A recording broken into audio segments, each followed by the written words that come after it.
Hi everyone, here I am with chapter number 5 of class 6 and the name of the chapter was Major Domains of the Earth.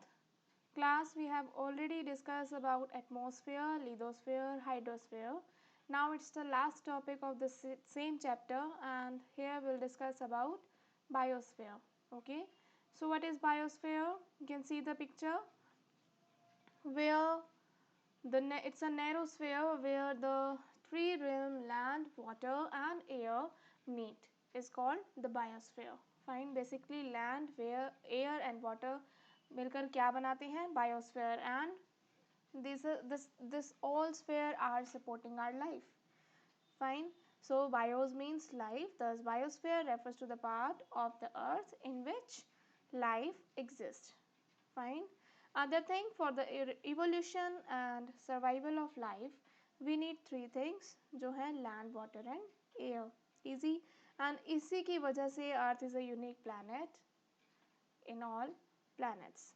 Fine. If you will compare, earth ही एक ऐसा planet है जहाँ पर life exist करती है. Fine. Next, life is impossible only where the land, water and air comes in contact. अगर इनकी एक भी चीज़ इसमें से एब्सेंट होती है, in absence of any of this sphere, life will be impossible, as it supports plant kingdom also, animal kingdom also and bird kingdom also. So basically हम क्या पढ़ रहे हैं कि बायोस्फीयर एक ऐसा स्फीयर है जो सारी लाइफ को सपोर्ट करता है. फाइन. और बायोस्फीयर में दो एनवायरनमेंट आते हैं. It's made up of two environments can say abiotic and biotic. Biotic में जो those who can breathe जैसे plants, animals and human beings, और abiotic में land, air and water. और अगर हम इनके varieties की बात करें so we have around 3 lakh varieties of plants present in the atmosphere. और अगर animals की बात करें तो we have around 10 lakh varieties of animals in the biosphere. Fine. Organs से some can be large, some can very small, जिनको हम microbes बोलते हैं. Those we can see only with the help of microscopes. Fine. कुछ sky में रहते हैं और कुछ deep under the water रहते हैं और some roams around the earth or on the earth. Fine.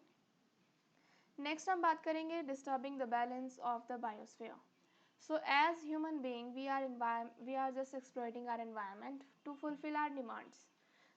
So here written also that to meet the demands of the growing population for land, food, clothing, houses, transport, etc. What we are doing, we are just using up resources like coal and oil in a unlimited way.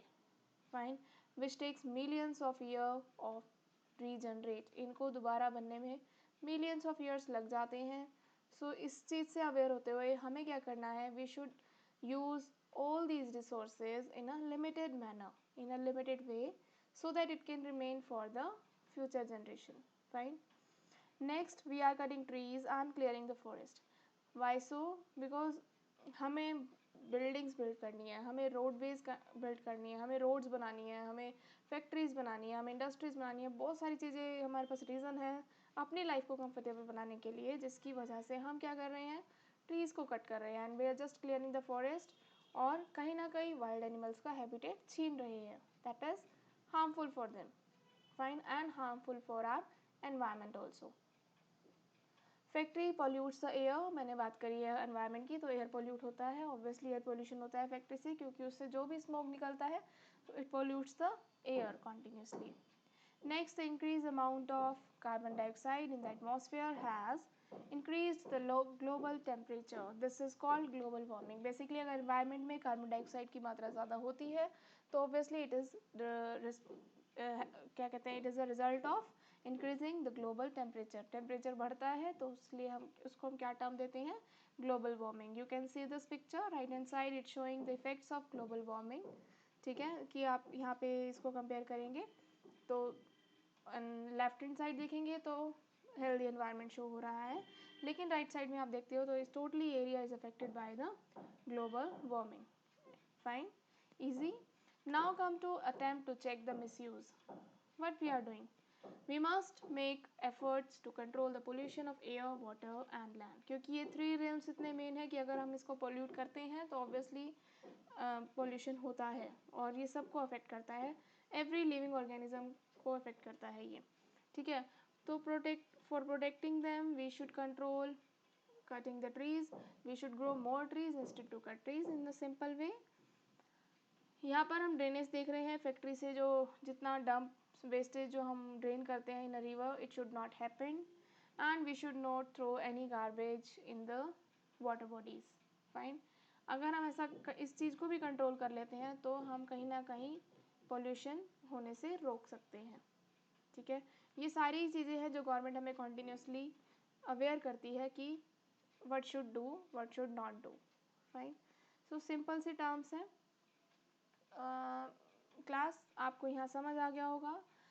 ये सारे misuse होते हैं जो हम अपने environment को, अपने biosphere को ख़राब करते हैं, fine.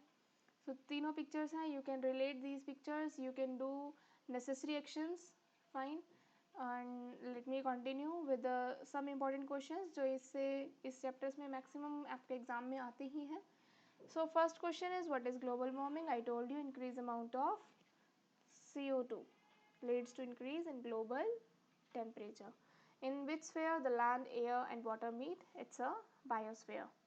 What do you mean by biosphere? यहाँ पे आपको meaning बताना है biosphere का, और can say biosphere is derived from an ancient word जो है bios, जिसका मतलब होता है life. Fine. So it refers to part of earth in which life exists. Simple. Biosphere is essential for the development of various organism. तो आपको सिर्फ ये बताना है कि लिविंग ऑर्गेनिज्म के लिए बायोस्फीयर कहाँ तक, किस हद तक इम्पॉर्टेंट है, fine. Human activities are disturbing are natural environment. तो आप यहाँ पे ये बताएंगे कि आप कौन कौन सी एक्टिविटीज़ ऐसी कर रहे हो जिसकी वजह से आपका नेचुरल एनवायरनमेंट डिस्टर्ब होता है, fine. So I am completing this chapter with some important questions. Please go through all 4 videos, हमने उसमें चारों स्पेयर्स को डिस्कस किया है। And go to the description box जिसमें आपको इसके रिलेटेड सारे लिंक्स मिल जाएंगे, fine. So till then please be safe class and